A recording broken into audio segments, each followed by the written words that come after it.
Good Chair, Governor, very welcome to you and your senior colleagues, and I appreciate your time here at the committee today. I just have a relatively short series of questions, so we might go back and forth on those. Firstly, for what countries is Ireland the home state in terms of evaluating bond prospectuses? Okay, we have a list. I don't have it in front of me. Do you have it, Jerry? Yes, I have a list, if you bear with me. And maybe, Jerry, while you're just you're looking for the detail there, Deputy, just to say that if you are a country, a sovereign within the EU, you don't need to kind of designate a home member state. It is only third countries that need to decide within the EU who's the member state. For obvious reasons, you're within the EU, so Israel has chosen Ireland as the home member state for this. But I'll let Jerry. I'm just getting my list. I have a lengthy list here. So we issue, we approve prospectuses for Russia. Sharjah, Russia. Well, we have in the past for Sharjah, for Russia, for Sharjah. For Turkey, for Russia, as I've mentioned, and for the Republic of Maldives, for the Republic of the Côte d'Ivoire, for the Republic of Armenia, the Republic of Benin, for Ukraine, and that's it. And we inherited the Israeli as our home state as a result of Brexit. Did any of those other countries come along at the same time? I don't have the exact answer, but I suspect so, but I don't have the precise answer. Okay. In general, what criteria does the central bank use in assessing a prospectus? So, as I was describing, Deputy, the core question is, as set out in Article 6, which is in relation to the financial position of the issuer. And then the prospectus regulation sets out, and then there's delegated legislation passed by the European Commission, which sets out in more detail. So, for example, in relation to the Israel bonds as a third country sovereign bond, Annex 10 of the Commission delegated regulation sets out a list of the things that we need that need to be within that prospectus. So that we look at, that the Commission, that list of different things, which all relate to ultimately the financial position. That includes, for example, what's described around the economy of the issuer, what's described around the public finances of the issuers, the legal and government political system of the issuer. So all the things you would expect in relation to a sovereign issuer, and we assess not whether they're accurate. You know, we approve over 650 third country bonds, the prospectus for them a year, plus many thousands of final terms. So it is a very large operation. So we are not tasked with assessing the accuracy, and nor could we assess the accuracy when you think about all that is there. But what we're tasked with is ensuring that what is required to be there under the prospectus regulation and under the delegated legislation that the Commission has made, and particularly, as I say, in Annex 10, is there and is appropriately there. We're also, and the Governor has referred to this, we're also asked to make the assessment, do we think that this is appropriately complete, comprehensible, and consistent? And again, the Commission's delegated regulation will set out in some clear terms what it means for a prospectus to be complete, what it means for it to be comprehensible, and what it means for it to be consistent. And those are the things, and it is really important that, you know, Europe, and the legislation around prospectus has been around for a long time, and this regulation is the culmination of many years of getting it right in Europe. And so these issues of what are the risks of financial position, is there completeness, is there comprehensibility, is there consistency, and are the right things set out? That is a fundamentally important thing to which we cleave. You mentioned, it might have been Annex 10, where there's a comprehensive list of items you check are present. Is it generally then just a box ticking exercise? You're going down through a list ticking yes, no, or is any of that open to interpretation by central bank staff? I don't think it's accurate to describe it at all as a box ticking exercise. But nor is it like, for example, it is not the same as what we have in relation to, for example, investment funds. Right? So for investment funds, in that regime, we have an authorization regime and a supervision regime. Because in the context of investment funds, it is our job to implement the legislation which is about determining whether the standards, both of the requirements for issuing funds and then for managing funds and administering funds, all of that. So it's a set of regulated entities and regulated products which we are responsible for. This is not that. The prospectus regulation is not about regulated entities. It is about a simple task in one sense, which is this document or set of documents, is it consistent with the requirements in the regulation? So it's a kind of a very clean, very straightforward thing. It's not setting up a regulated framework. It's not where we're expected to be sort of following what is going on in these many thousands of corporates and sovereigns. That is not the task that is assigned to us to do. But to say that it's box ticking also is not quite correct, because what we see our role as being is playing that very important role at the gate, as I've been describing. By the gate, I mean the moment at which an issuance comes into the market, of asking the question. And if you look at the ESMA, the European Securities and Markets Authority, if you look at their guidance on this, the word you will see all the time is challenge. Right? It's about challenge.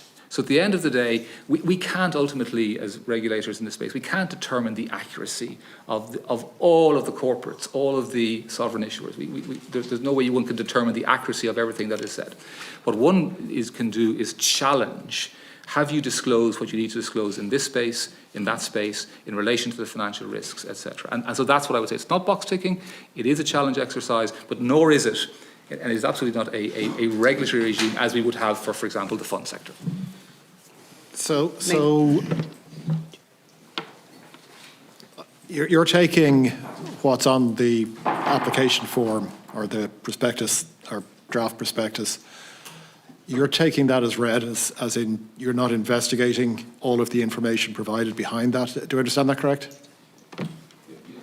So that is absolutely correct, and that is not our task. Because, for example, these documents could be hundreds of pages long.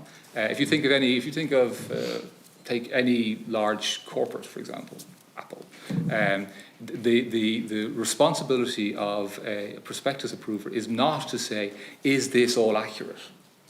You would need a team and teams of due diligence lawyers to that is very specifically not what the prospectus regulation is about. What the prospectus regulation is about is saying, is this sufficiently clear, complete, and consistent, and covering the risks? But ultimately, the liability, and that's very important, the liability rests with the issuer. Ultimately, we can say no, we don't think there's enough there, but ultimately the liability rests with the issuer. And we are not in the business, and nor it's very clear that the prospectus regulation is not asking anyone to assess, is this correct? It is a private thing in terms of the publication. It is not a private thing. It is for the issuer to make sure that what they're saying is correct. Forgive me, I'm struggling a bit with that. So somebody could put in an application full of falsehoods, and it would make it through the central bank prospectus vetting process simply because they had written something in the box. So I don't think it would make it through, because I think in our assessment of the whether or not the risks are appropriately disclosed, whether or not the things that are required to be covered under the regulation are there, whether or not there's completeness and consistency, I suspect we would find gaps. But it is not our job under the regulation to see, is this accurate?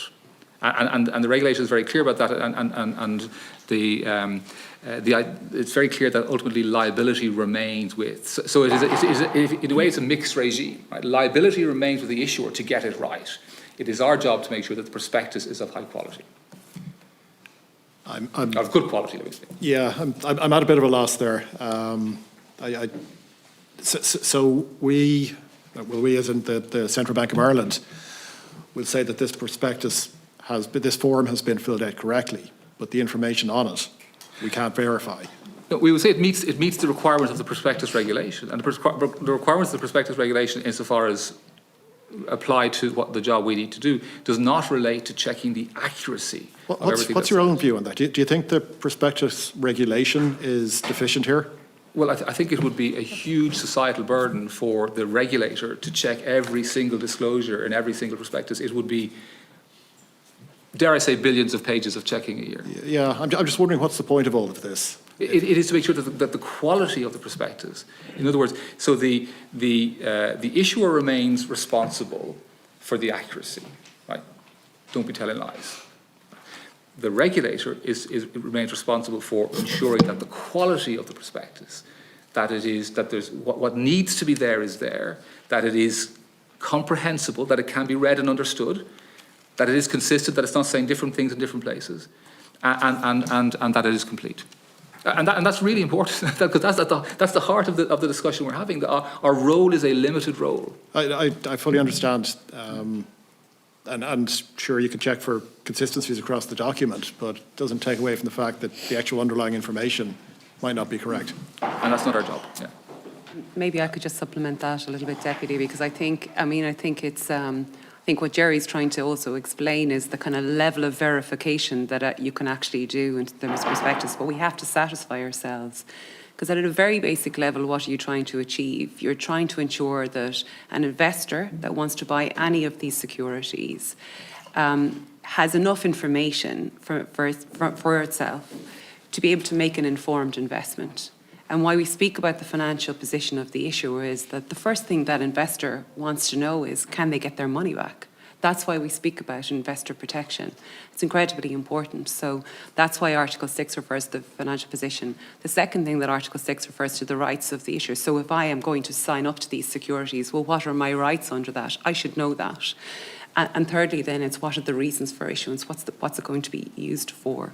So I think if you think about what the heart of it's trying to achieve, it's trying to give an investor a reasonable level of information. As Jerry said, we certainly can't verify all of those pieces of information, because in a way also that would very much slow down what we're trying to achieve in terms of the prospectuses. But it's also to make a distinction between judgment and the level of verification. But I think it's important to kind of go back to what's it actually trying to achieve for investors. I'll stop there. Would it be fair to describe it as regulatory light? So I think it's more hybrid in a way. So let's. What motivates most of the issuers that we deal with, and the sort of the conversations we very often have is they're very concerned that they may be ultimately, find themselves at the wrong end of the legal suit with their investors, right? So a very significant driving force in how the overall market works is that contractual relationship between the issuer and the investor, and the knowledge that if they've said something that's wrong and money is lost, they can be sued. So that's the major context. And then we're inserted by the regulation into the middle, just to make sure that the regulation meets those, the prospectus meets those quality standards. I know it's a bit, but it's a complex framework, and that's why it's so different to the funds context. Where the funds context, we are the ones who are responsible for ensuring that what's coming in is how it should be. Okay, so you folks would be comfortable that an investor who bought a bond or whatever in offered exchange in Germany, for example, and lost money on it and decided to take legal action, that the Irish Central Bank, having approved the initial prospectus, would be fully covered because you've carried out your job under the EU prospectus regulation? Yes, and indeed, it's very clearly set out in the regulation. Our approval of this prospectus, and this has to be said in the prospectus, is not an endorsement. It's not an endorsement of the prospectus. It's not an endorsement of the security. It's not an endorsement of the. No, that's understood. Yeah. That's understood. So, moving on then, we talked about the fees received by the central bank for their work in this regard. The number you came back with there seemed quite low. Is that in any way a profit centre? And I'm referring to both Israeli bonds and general prospectuses. Is that in any way a profit centre? Does the central bank make money on that, or is that actually a cost to you in carrying out this work?